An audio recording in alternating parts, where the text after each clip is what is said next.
There is an ancient Greek proverb: "Those whom the gods would destroy, they first make proud." Whoever said it first, it is sometimes attributed to Euripides, though the truth is that the saying has been rephrased and reattributed for over 2,000 years, understood something fundamental about human nature.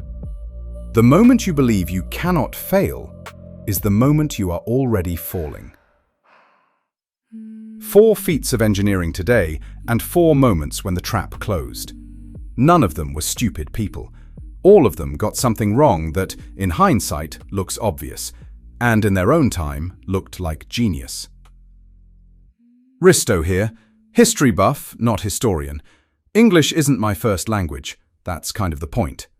Learn a little, laugh a little, that's the deal. Human nature doesn't change, and neither does the plot. History rhymes and keeps the receipts. I mean, somebody always writes it down. A pyramid that started leaning so badly, the builders had to change the angle halfway up. A capital city that caught fire 100 days after the throne opened. A warship that sank in 20 minutes within sight of the harbour that built it.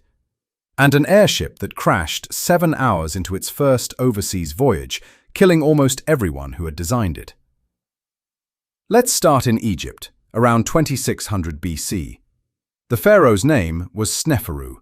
He was the founder of the 4th dynasty and the father of the man we now know as Khufu, the pharaoh who would later build the Great Pyramid of Giza. But Sneferu came first, and Sneferu wanted his own pyramid. In fact, he wanted 3. His first attempt was at a place called Meidum. The structure was supposed to rise as a smooth-sided pyramid, the first of its kind. Earlier pharaohs had built step pyramids, stacked terraces like a wedding cake. Sneferu wanted something cleaner, so his engineers tried, for the first time in Egyptian history, to fill in the steps and create a true triangular slope. It didn't work.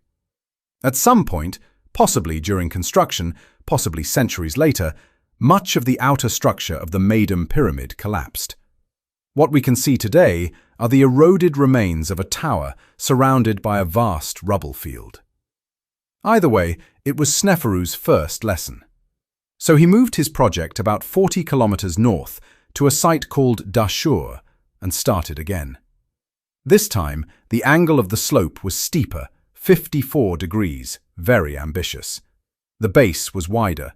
The foundation, the builders hoped, would be stronger. It wasn't.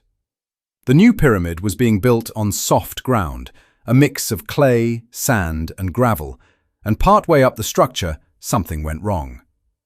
We don't know exactly what the workers saw, maybe cracks in the casing or stones shifting. Possibly the whole upper section began to tilt.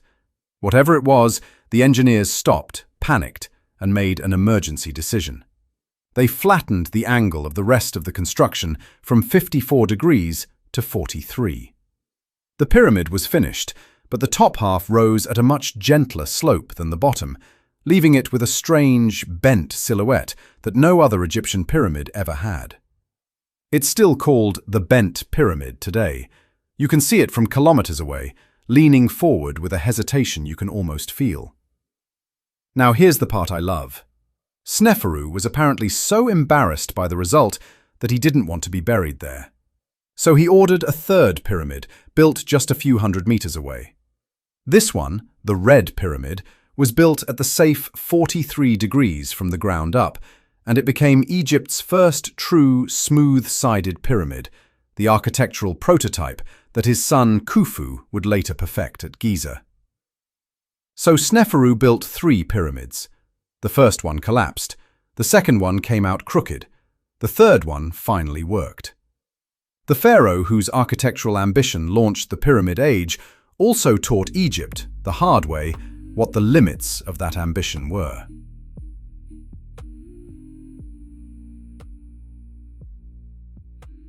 Now we move forward more than 4,000 years to imperial China in the early 15th century. The Yongle Emperor took the throne in 1402 after a brutal civil war in which he overthrew his own nephew. He was a usurper, and he knew it.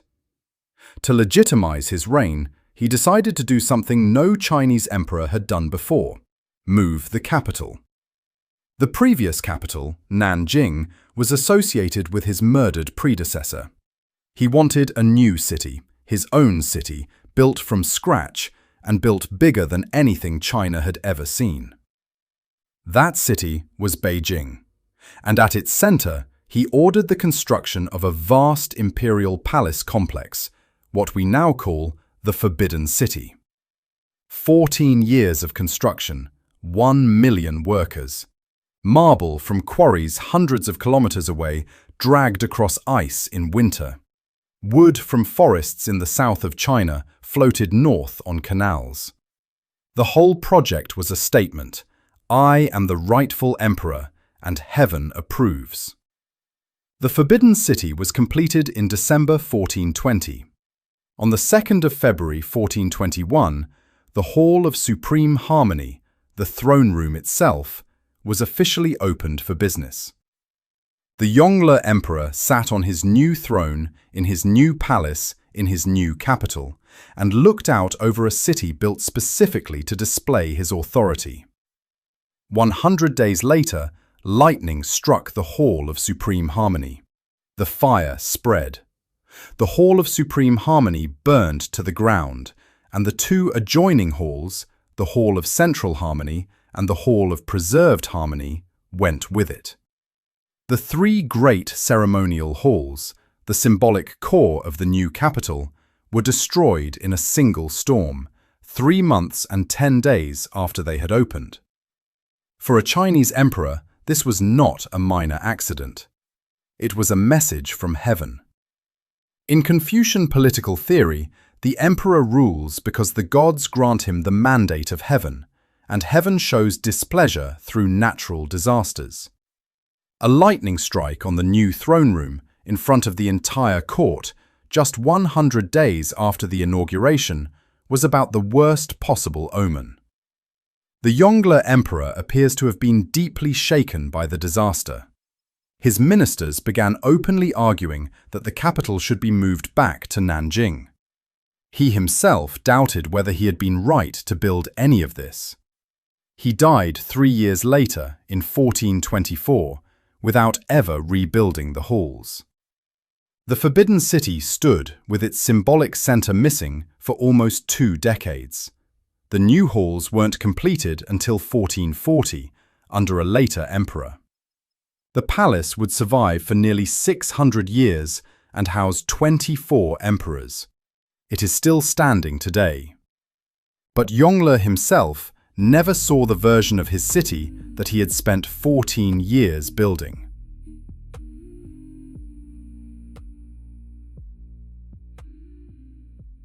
Two centuries later, on a calm summer day in Stockholm harbour, a warship called Vasa was about to leave port.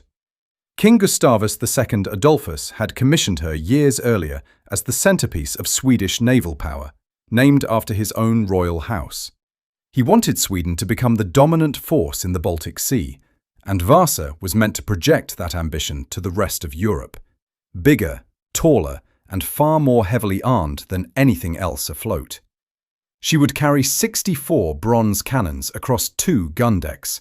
She would be covered in painted wooden sculptures, Roman emperors, lions, mythological figures, telling the story of Swedish power. One contemporary observer said she looked less like a warship than a floating palace. There was, however, a problem. The king kept changing his mind.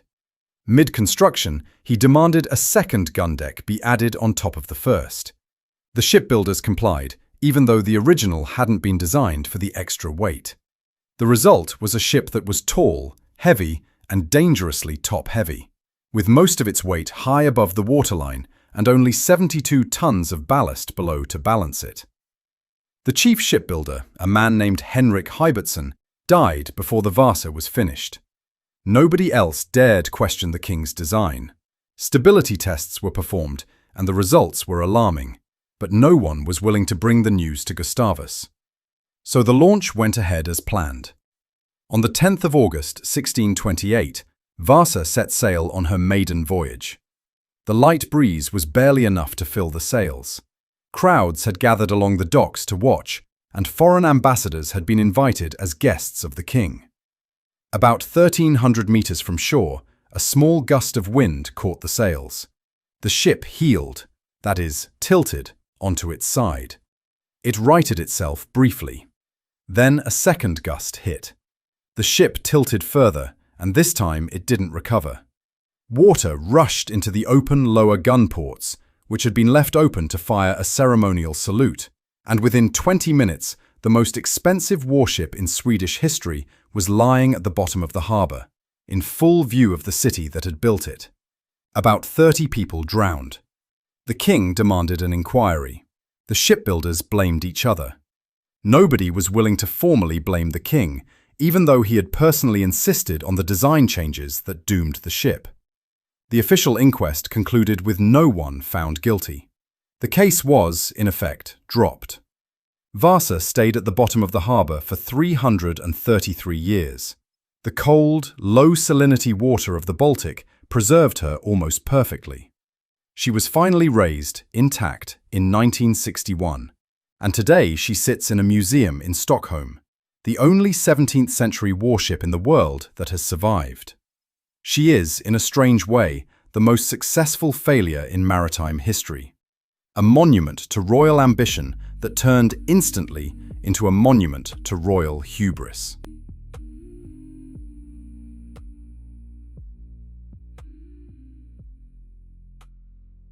And now we jump 3 centuries forward to 1930s Britain and the last great age of the airship.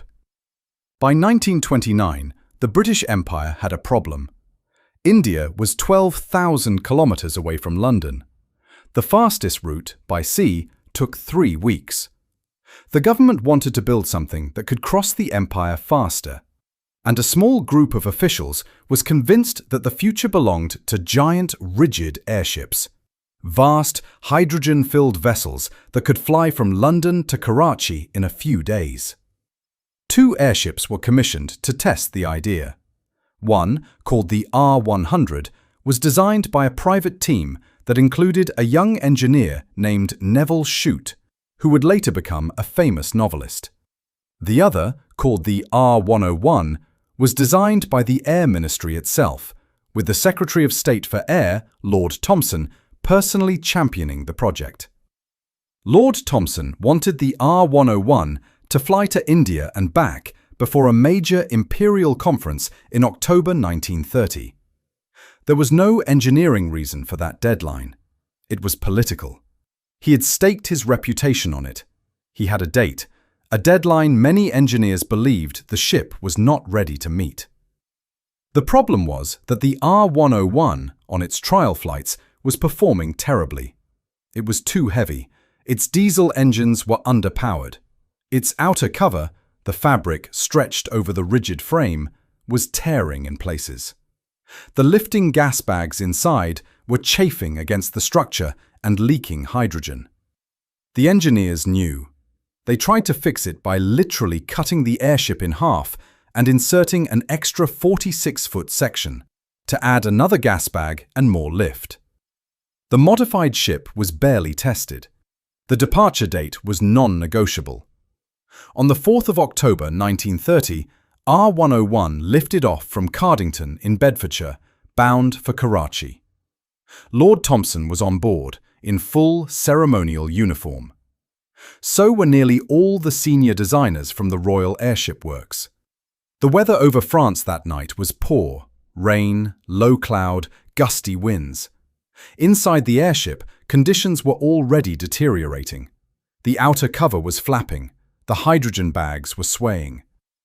Just after 2 in the morning on the 5th of October, about 7 hours into the flight, the R-101 lost altitude over the woods near Beauvais, a small French town northwest of Paris. The impact itself was relatively gentle. The airship struck the ground at low speed. Passengers might have walked away. Then the hydrogen ignited. Of the 54 people on board, 48 died. Among the dead, Lord Thomson, the man who had set the impossible deadline. and almost every senior engineer who had designed and built the airship. The few experts who could have explained what went wrong died in the fire that they had unknowingly engineered. The disaster effectively ended the British airship program. The Hindenburg fire, 7 years later, would close it for the rest of the world. R-101 killed 48 people. The Hindenburg killed 36. The British disaster was actually worse, but it happened in the dark, in a French wood, with no cameras filming. It became the forgotten airship catastrophe. Anyone who has ever signed off on a project they suspected wasn't quite ready, because a date was set, because a boss was watching, because nobody wanted to be the one to raise their hand, knows what the R-101 cabin felt like on the night of the 4th of October. Sneferu had to build 3 pyramids to get one right. Yonglil saw his capital's throne room burn down before he could enjoy it. Gustavus watched his flagship sink before it cleared the harbour. Lord Thompson's airship killed him and the people who had warned him not to fly. 4 monuments. 4 men who, before they fell, had been made certain they could not fail. Human beings build monuments to certainty. History usually remembers the collapse. I'm Risto. Thanks for listening. See you next time. By the way, if you enjoyed this, the easiest way to support the show is to subscribe. That way, you won't miss the next one.